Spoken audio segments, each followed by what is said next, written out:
Bueno, en la 2 tenemos tres montajes. Uno era el del interruptor, otro es este de aquí, que es el relé autoenclavado con prioridad de paro.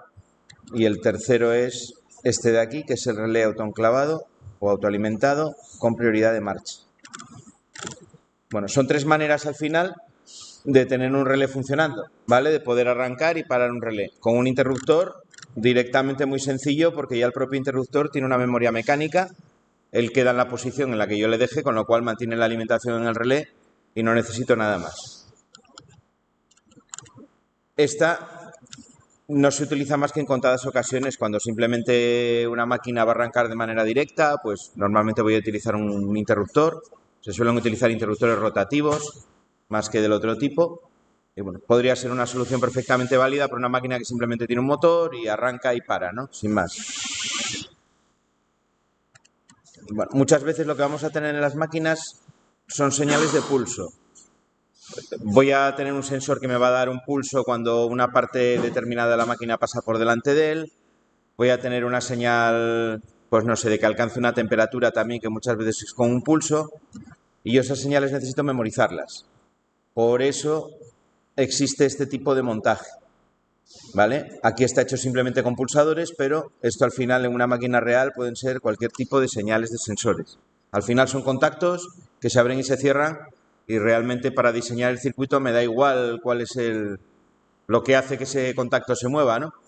Al final, tal como yo lo sitúe en el montaje, me va a determinar cómo funciona. Tenemos en este circuito tres funciones principales, que hablaremos más adelante con detalle, pero para que os vaya sonando. Estas funciones están relacionadas con la manera en la que yo conecto los contactos. Según cómo los conecte, va a funcionar de una manera, ¿vale? O de otra. Es lo que estamos intentando ver en estas primeras prácticas. Es conocer cómo cableo para conseguir que funcione de una determinada manera. La función de marcha. La función de marcha aquí la tiene el pulsador S2, ¿vale? Ese es el que me va a dar la orden de marcha. Va a ser S2, que es el que me está conectando el relé. En el momento en el que yo tengo la protección ya cerrada, aquí arriba, y cierro este contacto S2, en ese momento empieza a circular corriente por aquí, que se cerraría por el neutro. Este contacto del relé también se cierra, con lo cual tendría circulación de corriente también por la lámpara. La lámpara se enciende a la vez que el relé.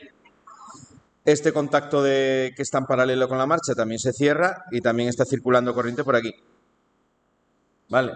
A través de la rama del relé. En el momento en el que yo suelto aquí, la corriente me queda pasando por todo el circuito menos por el pulsador. Seguiría pasando por aquí, se metería por la realimentación y sigue cerrándose por el neutro.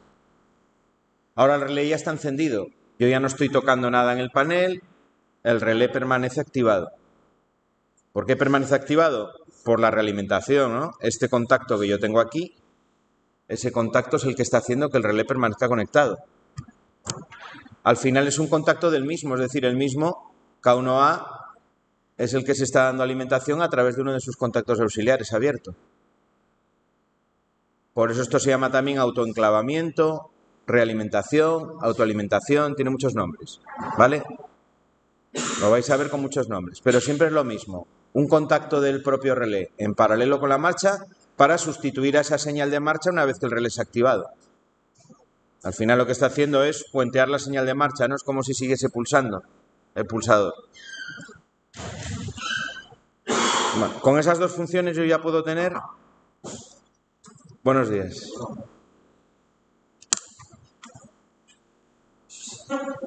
Algunas sugerencias para las últimas, como marcos a la lista de se control.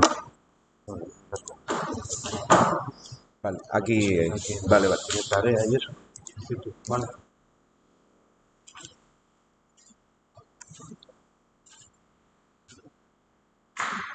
Bueno, os decía, con esos dos tengo garantizado ya que el relé arranca y permanece arrancado.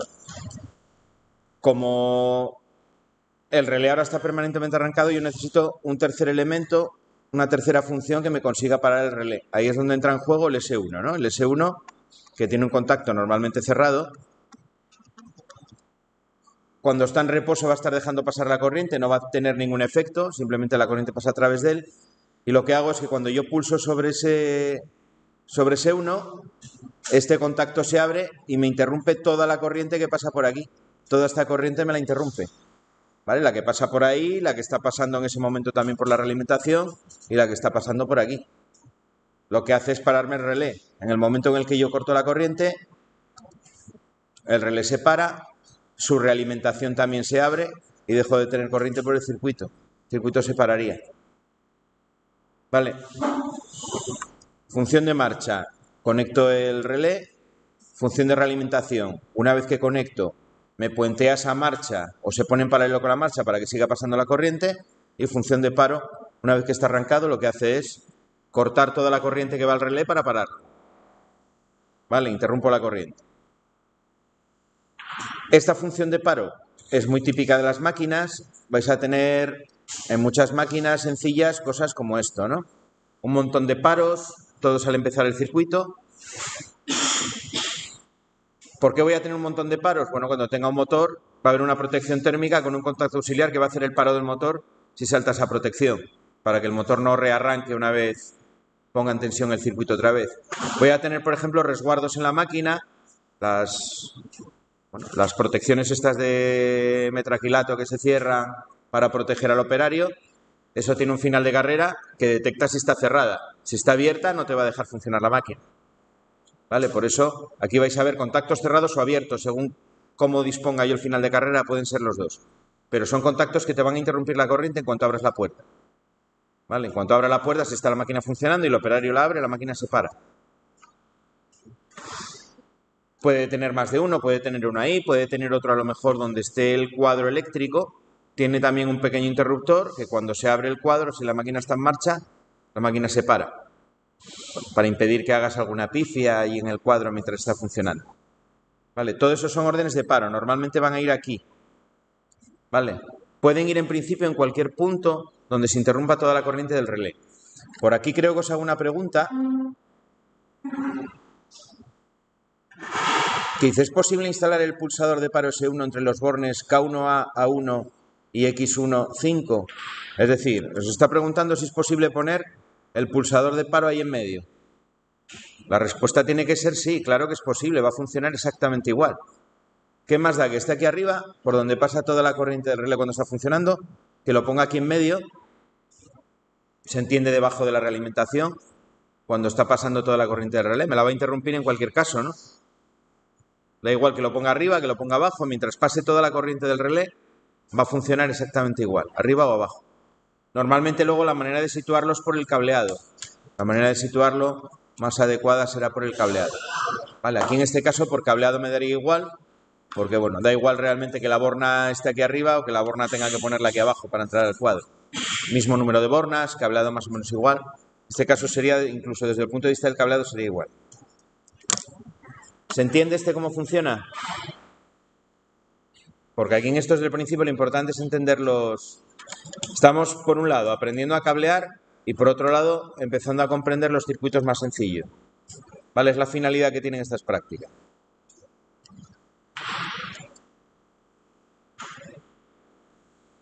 El otro que aparece en esa misma.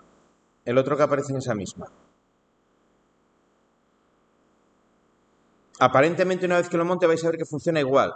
Tengo un pulsador de marcha, tengo un pulsador de paro. ¿Cuál es el tema ahora? ¿Cuál es la diferencia entre este y el otro? La diferencia es dónde está situado el pulsador de paro. El pulsador de paro ahora lo tengo aquí. Lo que está haciendo es cortar la corriente del relé, por eso me lo para, pero la corta en la rama de la realimentación.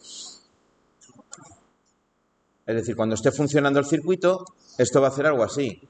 La corriente estaría pasando por aquí, estaría pasando por la rama de realimentación, se cerraría por el neutro, ¿no? Hacia aquí. Y además estaría pasando también, lógicamente, por esta rama porque tiene un contacto del mismo relé. La corriente del relé en ese momento está pasando por aquí, por lo tanto, si yo abro este contacto, el relé se para, ¿vale? Funciona desde ese punto de vista exactamente igual. ¿Cuál es la diferencia principal? ¿Dónde está situado? ¿Dónde está situado? Va a hacer que en el caso de que yo pulse los dos a la vez, si yo cierro la marcha y hago que la corriente pase por aquí y cierro el paro, abriendo aquí el circuito de tal manera que por aquí no puede pasar la corriente, el relé está encendido. Mientras yo pulse, la corriente pasa por aquí, ¿no? Sin ningún tipo de problema. el circuito está funcionando. Por eso este le llamamos marcha prioritaria. Si pulso los dos, el relé está encendido. Mientras que en el anterior, si yo pulso los dos, el relé tiene que estar apagado. ¿Por qué? Porque la marcha me corta, perdón, el paro me corta toda la corriente del relé. No tiene por dónde pasar. Yo si abro el circuito aquí arriba, abro el circuito, da igual que yo lo cierre aquí abajo. ¿Qué más da? Aquí tengo el circuito abierto ahí. No puede nunca circular la corriente. ¿Vale? Bueno, hay un reglamento que se llama el Reglamento de Seguridad de Máquinas que iremos desarrollando poco a poco en algunos detalles. Mismo que me dice que el cable en mandos de corriente alterna tiene que ser de color rojo, me dice que la marcha nunca puede ser prioritaria. Dicho de otra manera, que el paro siempre tiene que ser prioritario. Es decir, me está diciendo que el esquema correcto para una máquina es este. ¿Por qué? Por temas de seguridad. Si esto es un resguardo, imaginaos que aquí tengo cómo es la situación un resguardo. Yo quiero impedir que, aunque el resguardo esté abierto, si el operario pulsa marcha, la máquina funcione. ¿Vale? Si hago el montaje el segundo, podría tener el resguardo abierto y a lo mejor el operario pulsando la marcha del cuadro consigue que la máquina esté funcionando. Y eso es lo que queremos evitar. Es una condición de seguridad. Vamos a impedir que el operario pueda funcionar con la máquina si está el resguardo abierto. O si está saltado el térmico o cualquier tipo de cosa de esas. ¿Vale?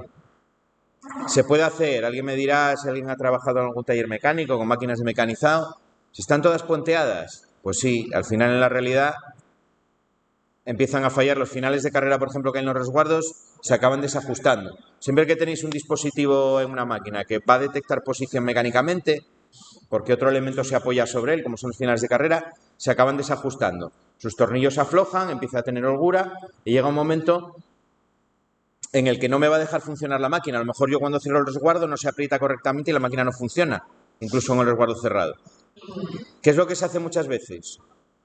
En un mal mantenimiento, en vez de arreglar ese final de carrera, sustituirlo por otro, montarlo bien para que vuelva a actuar como actuaba al principio, lo que te hacen es puentear el circuito. Te unen los dos cables del final de carrera y ya está, ya funciona. Es decir, puentean la protección. Es como si yo llegase aquí a este circuito. Bueno, no es el caso porque aquí solo tengo un paro, ¿no? Pero yo, mediante cable, hiciese esto. Hago un puente aquí y ya está. Ya no funciona el paro. Lo tengo puenteado, da igual que yo pulse, la corriente va a seguir pasando por este puente siempre que yo le eche. Eso es lo que se hace muchas veces en las máquinas, herramientas. Lo hacen para seguir funcionando. No se puede parar, ¿no? Esto te lo hacen en los resguardos, en el paro lógicamente no. Aquí hace un tiempo vinieron de una empresa que cerró, vinieron máquinas y venían la mayor parte punteadas. Muchas protecciones. Hubo que dedicar un rato a poner las protecciones como Dios manda. Eso son cosas del día a día, que a veces hace el propio operario. Ya no digo el personal de mantenimiento, a veces el propio operario, pues, bueno, como hoy en día para trabajar en cualquier empresa, pues el operario de máquina incluso le van a pedir un FP de mecánica, de electricidad, pues bueno, esa persona que está de operario de máquina va a saber también hacer esas cosas, ¿no?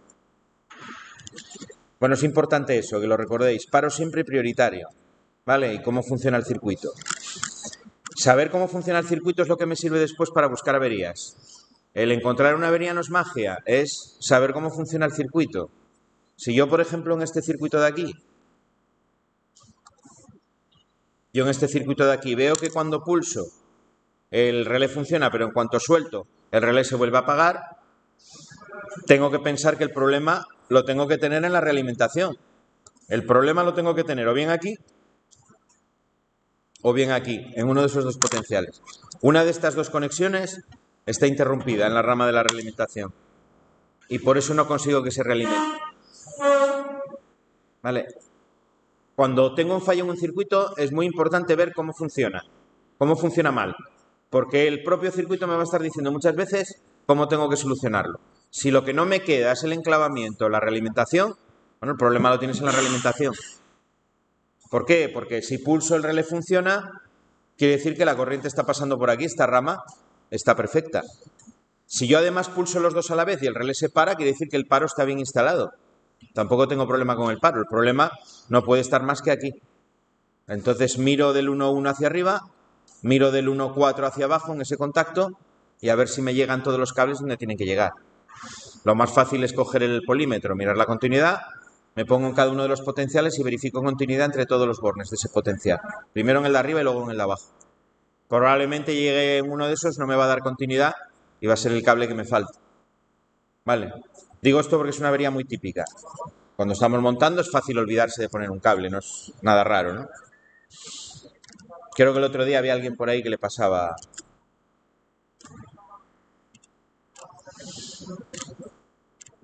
Bueno, una cosa sobre el esquema este de cableado, que alguien me preguntaba. No sé qué pasa aquí.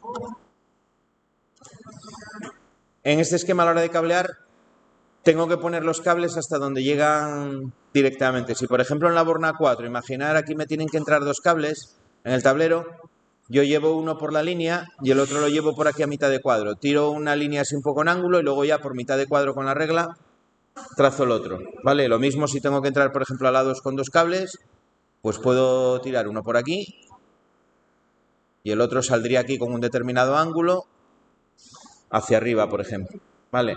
No me hagáis esto de conectar así y meter un punto de conexión como en los otros esquemas, porque en este tipo de esquemas esto no se hace, ¿vale? Los cables se llevan, la idea es ver en el esquema hasta dónde llegan. Este tipo de esquemas de cableado no se hacen muy a menudo. Se hacen en cuadros muy grandes para facilitar el cableado, sobre todo de las puertas de los cuadros, cuando tengo un montón de pulsadores y de interruptores, de iluminaciones, o bueno, una puerta con muchas cosas. Se suele hacer este esquema, se dibujan los cables como mangueras y luego van derivando de esta manera. Y se numeran, ¿no? Aparece el número del potencial que va cada uno. De esa manera, pues es más fácil guiarse que con un esquema funcional. Imaginaos que tenéis un esquema funcional a lo mejor que las señalizaciones son 2 o 3 páginas. Tienes que andar, es mucho más fácil ver en un solo plano grande todos los elementos de la puerta y todos los cables que físicamente llegan a él. En otros casos no se suele hacer nunca, ¿eh? Aquí os lo puse para, bueno, para ver un poco si ya sabíais cablear bien. Vale. Bueno, la siguiente práctica, la 3. Veis que ahora tenemos el mismo esquema que teníamos en el segundo de la 2, pero ya con 2 relés, ¿no? Tengo un relé aquí, su funcionamiento, nada, marcha, paro y realimentación, ¿no? Lo mismo del otro circuito, idéntico. ¿Qué pasa con el segundo? ¿Qué pasa con este de aquí? Bueno, este de aquí es lo mismo, tiene aquí su marcha, su paro, su realimentación, pero tiene aquí un contacto de K1A. Este contacto es de este relé de aquí. Ese contacto de ahí es lo que aparece en el nombre de la